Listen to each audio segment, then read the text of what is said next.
Ренжи бересіз ба? Жалпы өмірде өте көп адам маған ренжи берем деген тақырыпта келеді. Осы тақырыпты ашып айтқым келеді. Реніш бұл Алла тағаланың бізге берген бір сезімнің бір түрі. Жағымсыз ба, жағымды ма? Ол кейде жағымсыз рөл алуы мүмкін, кейде жағымды да рөл болуы мүмкін. Бұны ажырату, бұны басқару сіздің қолыңызда.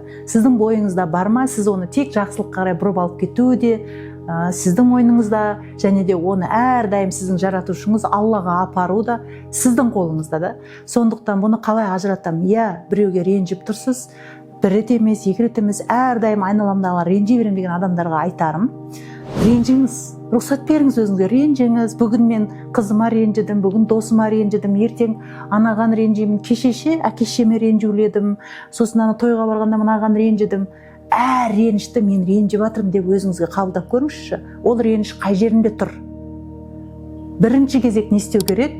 Мен ренжіп тұрмын ба, әлде ашуланып тұрмын ба, әлде қорқып тұрмын ба, ажырата алу керек. Егер де реніш болатын болса, нақтылаңыз, ол менің қай жерімде тұр. Міндетті түрде тәніңізде ол реніш тұр. Біреудің қолында тұруы мүмкін, біреудің жүрегінде тұруы мүмкін, біреудің асқазанында тұруы мүмкін, біреудің басында тұруы мүмкін, біреудің көзінде, біреудің аузында тұруы мүмкін. Көбінесе реніш адамдарды камық болып мына жерінде тұр деп айтады. Неге? Себебі осы жер арқылы ол айтқысы келген, өзінің ойындағыдай болғысы келген болдырта алмаған, ол контрольда ұстай алмаған ол адамды, ол оның ойындағы күткен нәрсесін айтпаған, немесе оның ойындағыдай нәрсені жасап бермеген.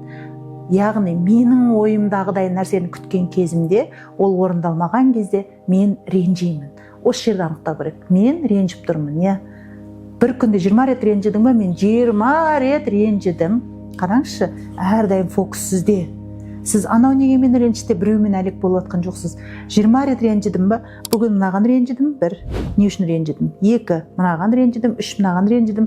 Реніштеріңізді анықтай, сіз қай жерде кімнен не күткеніңізді анықтап аласыз ғой. Сол күткендеріңізді анықтаған кезде мен не үшін ренжіп тұрмын деген 3-ші қатарды анықтаған кезіңізде өзіңізге өзіңіз мына сөзді қолданатын боласыз: әрине, менің күткеніммен ол ұйқасуға міндетті емес қой.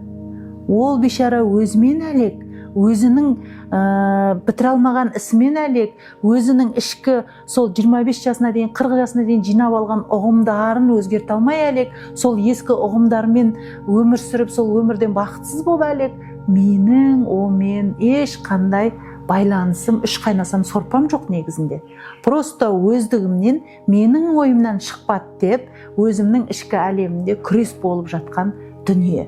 Осыны анықтай өзіңізге әдетке айналдыратын болсаңыз, бұрын ылғи ренжігіш болып, ол әдет болған болса сізде, әр нәрседен көңіліңізге алып қалып, іштей үндемей қоя салып, іштей жасыра салып, ол іште астан кестең, айран топан, жаңағы ішіңізде соғыспап отқан болса, бұл әдет бұрыннан қалыптасқан. Енді осы әдетті жай ғана оп-оңай ауыстырамыз. Ренжіп тұрмын, анықтайсыз. Қай жерінде тұрғанын анықтайсыз. Не үшін ренжіп тұрғанын анықтайсыз.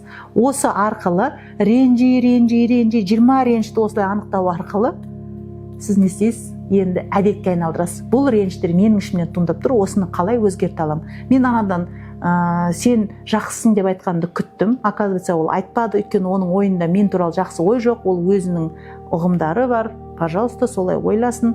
Не істейсіз? Ажыратасыз өзіңізді. Енді күйеуге ренжи берем, күйеу маған өйтпейді, күйеу ма?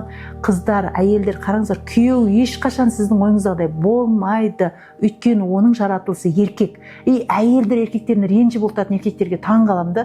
Одан неге күтесің? Ол түсініп тұрған жоқ қой сенің ішкі эмоцияңды, сезімдеріңді, күтушілігіңді.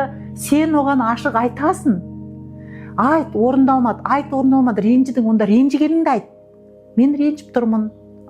Сен ренжіп тұрсың ба? Осы кезде не болады? Екеуі ара жақсы түсіністік болады. Ренжігеніңді де айтпайсың ғой. Соңында ол айтпай ішіне тыға ішкі органдарыңды, ағзаларыңды ауруға алып баратынын білесің ба? Одан да ішіңе тығып атқан реніштеріңді біртіндеп, жаңағы 21 күнде 20 реніш па? Біртіндеп анықта. Бүгін мен мынаған ренжідім, сосын мынаған ренжідім. Қай жерінде тұр? Ағзамда тұр, асқазанымда тұр, мойнымда тұр. Анықтағаннан не үшін ренжіп тұрмын? Анықта. Сол кезде ол сенің ағзаңнан шығатын болады. Сол кезде сен реніш сезімін басқарған боласың. Оған дейін реніш сезімі сені басқаратын болады. Байқаңыздар, кез келген тірлікте реніш қосылып жасайтын болса, ол жерде балалық көзқарас бар. Бала бар жерде екі ересек адамның қарым-қатынасы, екі ересек адамның бизнес талдауы, екі ересек адамның қоғамдағы орны жоқ деген сөз. Ол жерде бала бар деген сөз. Сондықтан өмірге, айналаңызға, қарым-қатынасқа балалықпен емес, ересектікпен қарау үшін өзіңіздің ағзаңызда болып жатқан әрбір құбылысты басқарып көріңіз. Ренішті сіз басқармасаңыз, ол сізді басқарады. Егер де ренішті басқара алатын, ағзаңыздағы басқа да реніш, ашу, қорқыныш, кінәлі сезіну, ұялу сияқты сізді қысылдыратын кез келген сезімді басқара алатын болсаңыз, сіз өмірде барлық нәрсеге ересек көзбен қарайтын, өз орнын тапқан бақытты әйел боласыз. Ал бұлар сонда ағзада болмау керек пе? Болады ол. Ол әрдайым болады, тек сіз соларды ажырата алатын және басқара алатын әйел боласыз. Осы туралы менің осы кітабымды тағы да айтып кеткім келеді. Не үшін күлімсіреп айтып жатырмын? Себебі осы бір кішкентай ғана кітаптың ішінде, Хадиша анамызбен сырлас деген кітаптың ішінде сізге қажетті көптеген сұрақтың жауабын аласыз. Әсіресе әйел адамдардың жалпы өмірге деген көзқарасы қандай болады, қандай болғанда жаныңыз тыныш табады, қандай болғанда отбасында бақытты боласыз деген сұрақтарға жауап табасыз. Отбасыңыздың шырағын жағу өз қолыңызда екенін тағы да айтқым келеді. Ол үшін осы кітапты кеңес беремін. Кітапты алу үшін төмендегі ссылкаға жазсаңыз сізге жеткізіп береді.